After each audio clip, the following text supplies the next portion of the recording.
Eu passarei outras informações assim que chegar o número de ocorrências de algo que chame atenção, que não seja apenas isso. O exercício regular do voto pelos eleitores, eu passarei para todos os senhores. Vou pedir ao pessoal da comunicação para passar dados mais específicos para que vocês tenham aí números do que está ocorrendo em cada local, se foi conduzido algum candidato ou mesmo eleitor que estivesse tendo um comportamento que pode ser considerado ilícito.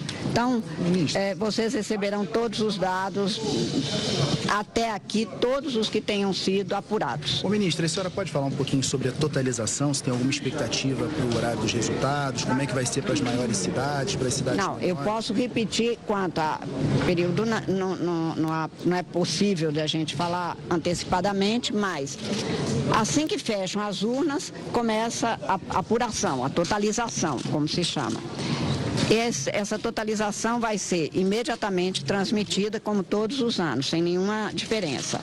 Todos os municípios brasileiros, como começam no mesmo horário, nós vamos divulgar imediatamente, não a totalização continua normal.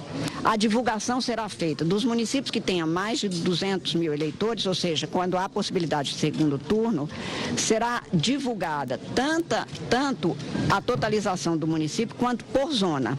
Aqueles com menos de 200 mil do município e ao final os senhores terão também de cada zona eleitoral. Por que isso? Porque como agora o horário é único no Brasil, se tivesse que divulgar ao mesmo tempo todas as zonas eleitorais e de todos os municípios, isso poderia causar um pouco de demora maior. Poderia. E eu optei sempre pela segurança da informação e para que toda a imprensa brasileira nos ajude a divulgar nas mesmas condições, no mesmo tempo, com a mesma certeza. Então não muda nada. Eu não falo sobre candidato algum, porque eu sou juíza do Brasil inteiro. Mas eu agradeço a pergunta. Ministra, quer dizer então que as cidades com um eleitorado menor poderão conhecer o resultado dos vereadores e prefeitos antes da divulgação aqui? Não necessariamente, porque ao mesmo tempo é simultâneo, não existe isso. O que acontece é que, claro que um município menor tem um número menor de candidatos e, portanto, ele vai ter a divulgação muito mais rápida. Um município que tenha 5 mil eleitores, totaliza-se mais depressa do que um com 10 mil eleitores, ou com 2 mil eleitores, com 20 mil eleitores, é isso.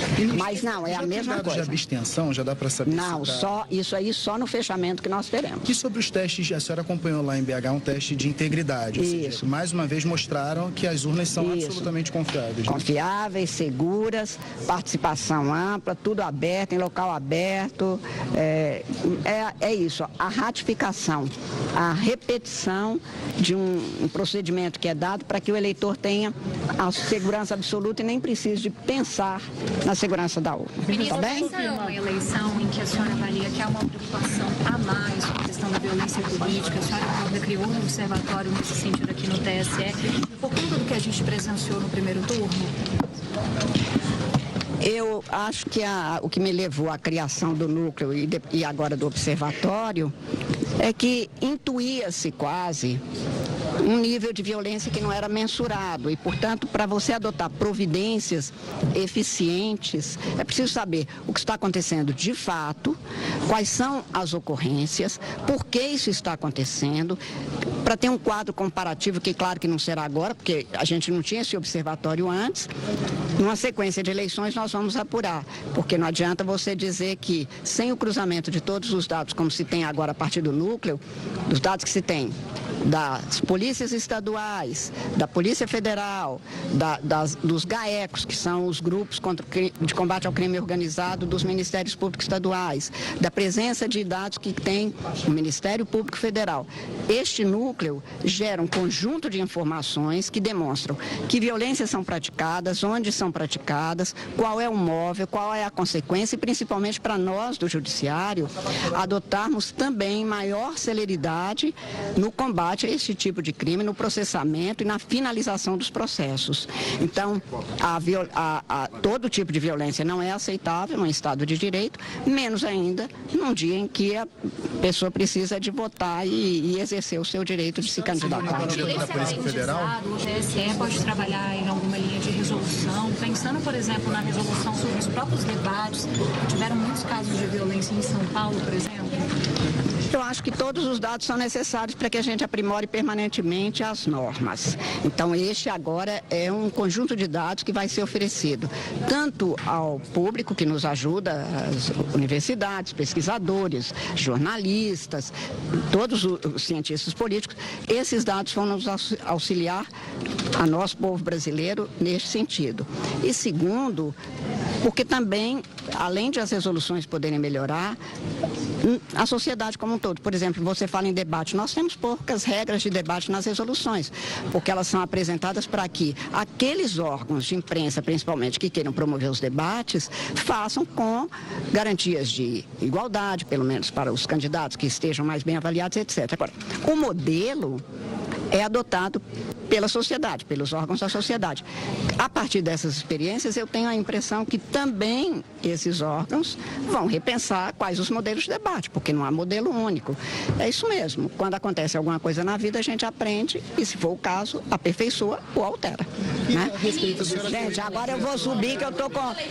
problemas com o e-título para acessar e totalmente justificar a ausência. A senhora sabe se esse problema já foi regularizado? Como é que está?